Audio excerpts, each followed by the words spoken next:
नमस्कार, मैं कीर्ति अहरवाल और आप देख रहे हैं बुंदेली टीवी लाइव। गणतंत्र दिवस की पूर्व संध्या पर भावनात्मक कार्यक्रम। एक शाम राष्ट्र के नाम में मंत्री धर्मेंद्र सिंह लोधी ने शहीदों को किया नमन। गणतंत्र दिवस की पूर्व संध्या पर आयोजित एक शाम राष्ट्र के नाम कार्यक्रम में देशभक्ति और भावनाओं का अद्भुत संगम देखने को मिला। कार्यक्रम में प्रदेश के मंत्री धर्मेंद्र सिंह लोधी ने वीर शहीदों को श्रद्धांजलि अर्पित करते हुए उनके बलिदान की गौरव गाथाएं सुनाई। मंत्री लोधी ने जब शहीदों के संघर्ष, त्याग और देश के लिए दिए गए सर्वोच्च बलिदान के किस्से साझा किए तो उपस्थित जन समूह भावुक हो उठा। के फंदे की ओर जा रहा था तो वो अपनी मां को संबोधित करते हुए कहता, बांग्ला कविता है। खुदीराम बोस कहता है कि एक बार विदाई दो मां गोरे आसी, हासी हासी पोरवे फांसी, फांसी देख वे जो दुभासी। हे मां, मुझे एक बार विदा दो, ये दुनिया देखेगी कि तुम्हारे बेटे ने किस प्रकार हंसते हंसते फांसी का फंदा अपने गले में ढाला। और वो कहता है कि हे मां, ये मरना मेरा कोई आखिरी बार मरना नहीं है, मैं मरने के बाद फिर से जन्म लूंगा। 10 मास 10 दिन पूरे जन्मन बोर मार सरगरे। 10 मास 10 दिन बाद मैं फिर से जन्म लूंगा। लेकिन खुदीराम बोस कहता है कि हे मां, तू मुझे पहचानेगी कैसे? तो खुदीराम बोस कहता है कि जब कोई घाव लग जाता है, घाव तो ठीक हो जाता है लेकिन उसका दाग शेष रह जाता है। 10 मास 10 दिन पूरे जन्मन बोर मार सरगरे। 10 मास 10 दिन बाद फिर से मैं जन्म लूंगा, लेकिन मां तू मुझे पहचानेगी कैसे? तो खुदीराम बोस कहता है कि जब मैं जन्म लूंगा तो मेरे गले पर फांसी के फंदे का चिन्ह अंकित होगा, जिसे देखकर तू पहचान जाएगी कि मैं आ गया। ऐसे लोगों ने देश को स्वतंत्र कराने के लिए अपने जीवन का बलिदान दिया, तब हम एक शाम राष्ट्र के नाम मना पा रहे। तो कहीं ना कहीं उन शहीदों को हम याद करें। दूसरे युवक जिसके बारे में मैं बात करना चाहता हूं, अशफाक उल्लाह खान।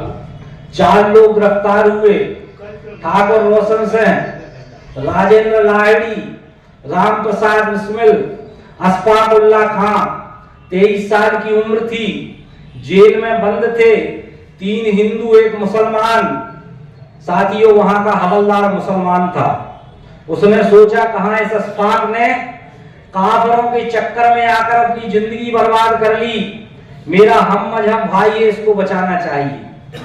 हवलदार ने अशफाक को बुलाया और कहा, सरकारी मुखबिर बन जाओ, तुम्हें माफी दिलवा देंगे, तुम्हें प्रॉपर्टी दिलवा देंगे, तुम्हारी शादी करवा देंगे, तुम जो कहोगे वो करवा देंगे, सरकारी मुखबिर बन जाओ। साथियों, अशफाक ने ना कर दिया कि मैं देश के साथ गद्दारी नहीं कर सकता, मैं सरकारी मुखबिर नहीं बनूंगा। साथियों, जब अशफाक ने ना कर दिया, एक तरफ जिंदगी में सब कुछ मिलने वाला है और दूसरी तरफ है मौत। ऐसे में जो मौत को गले लगाए, उसे आज का आदमी क्या कहेगा? उसे आज का आदमी कहेगा कि पागल है। जब अशफाक ने तमाम प्रलोभन ठुकरा दिए तो उस हवलदार के मुंह से भी निकला कि पागल है। अशफाक उल्लाह खान शायर था, उसके मुंह से एक शेर निकला, इन्हीं बिगड़े दिमागों में भरे खुशियों के लच्छे हैं, हमें पागल ही रहने दो, हम पागल ही अच्छे हैं।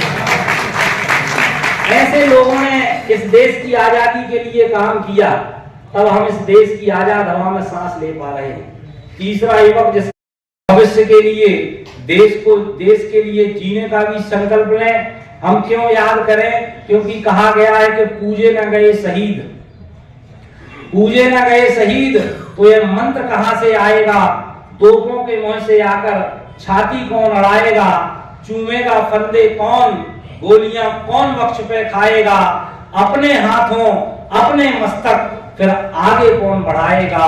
और पूजे न गए शहीद, तो यह पंथ कौन अपनाएगा?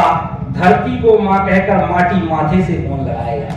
तो आज इस संध्या पर हम के लिए काम करेंगे, देश को आगे बढ़ाने के लिए निरंतर इन अमर शहीदों से प्रेरणा लेते हुए हम काम करेंगे।